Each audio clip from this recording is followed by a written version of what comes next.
Hello. Tonight I'm going to read to you another fairy tale from this book. This lovely book full of different fairy tales. Which one is it going to be? The dog with no voice. Let's start reading. There once lived a prince whose words were pure poetry. He amused the court with his witty, rhyming verse, yet his kind and thoughtful words made him popular with all. It was said he could even charm the birds from the trees. One day, he was walking in the forest when he came upon an old lady with a huge bundle on her back. "Let me help," said the prince. He took the load and walked along beside the woman. They chatted away, and before long they had reached the old lady's door. Now the old lady, who was really a witch, had been listening intently to the prince's words. "What fine words he has," she thought to herself. "I would like my own son to speak like that. Then maybe he could find himself a wealthy wife, and we'd be rich forevermore." "You must be thirsty," she said to the prince. "Let me give you something to quench your thirst, to repay you for your kindness." The prince gratefully accepted, and was given a delicious drink, which he drained to the last drop. He was about to thank the witch, when he began to feel very peculiar. He found he was getting smaller and smaller. He looked down at his feet and saw 2 hairy paws. Then he turned round and saw to his horror that he had grown a shaggy tail. He tried to shout at the witch, but all that came out of his mouth was a loud bark. The witch hugged herself with joy. "My spell worked," she cackled.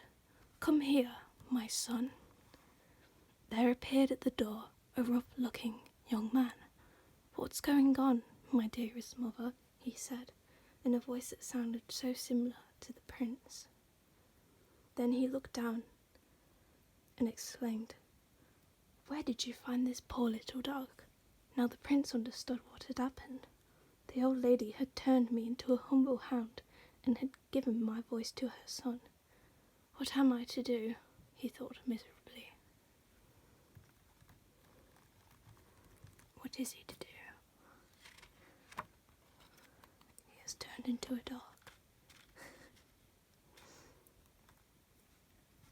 I can't return to the palace. They'll never let a stray dog in. He turned with his tail between his legs and trotted off forlornly into the forest. The witch and her son were delighted with his new voice. She made him scrub himself clean from top to toe and dressed him in the prince's clothes. "Now go," she said, "and don't return until you've found a rich girl to marry." The young man set off, eager to try out his new voice. Soon he was feeling very pleased with himself as he talked to passers-by. "What a very polite young man, and what a wonderful way with words," folk cried. "He could charm the birds out of the trees," the old people said. The witch's son travelled far and wide, until at last he came to a castle where he spied a fair princess sitting on her balcony. He called to her, and straightway she arose and looked down into the garden, enraptured by the sound of his beautiful voice. She was enchanted by his fine words, and guessed they must belong to a prince. Soon the princess and the witch's son were chatting away merrily, and to his delight, when he asked her to marry him, she readily agreed. For one with so beautiful a voice, she thought to herself, must indeed be a fine young man. Meanwhile, the poor dog prince wandered into the forest, surviving as best as he could for foraging for roots and fruits in the undergrowth. Feeling truly miserable, he stopped to drink from a stream. As he dipped his long dog's tongue in the cool water, he caught sight of someone sitting on a bridge. It was a pixie fishing with a tiny net. "Cheer up," said the little fellow. "I saw everything that happened, and I think I know how we can get your voice back. Follow me." And with that he was off, dancing away through the forest, with the Dog Prince trotting along behind. They seemed to go on forever, and the Dog Prince was feeling very hot. The pads of his paws were quite sore by the time they had reached the castle. He could soon see the witch's son in the garden, calling to the princess on the balcony. The Dog Prince's eyes suddenly filled with tears.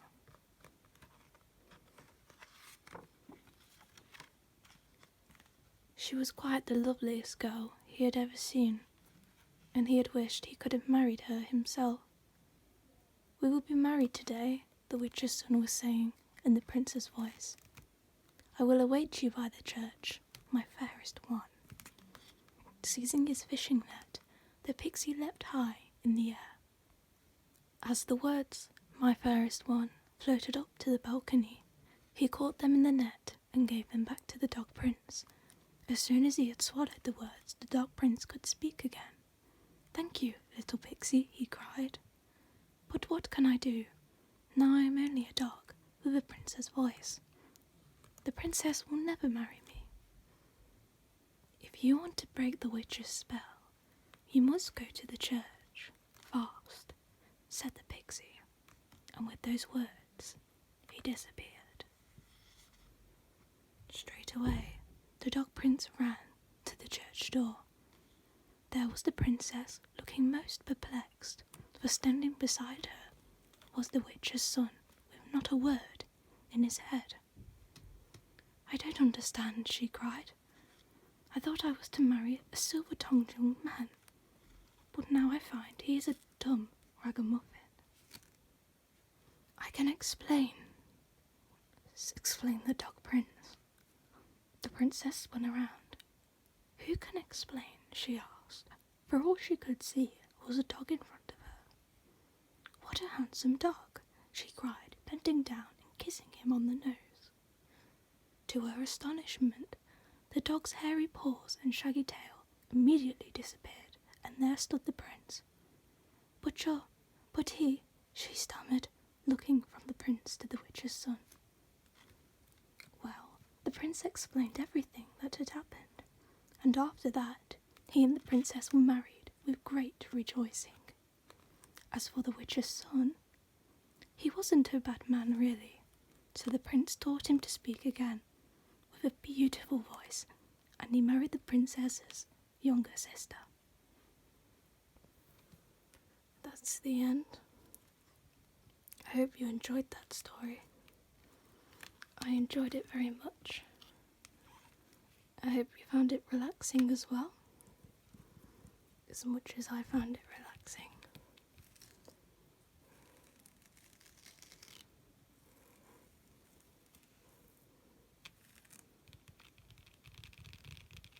That's it for tonight, because it's time for you to go to sleep. I hope you have wonderful dreams filled with fairy tales or anything that you like. It doesn't matter.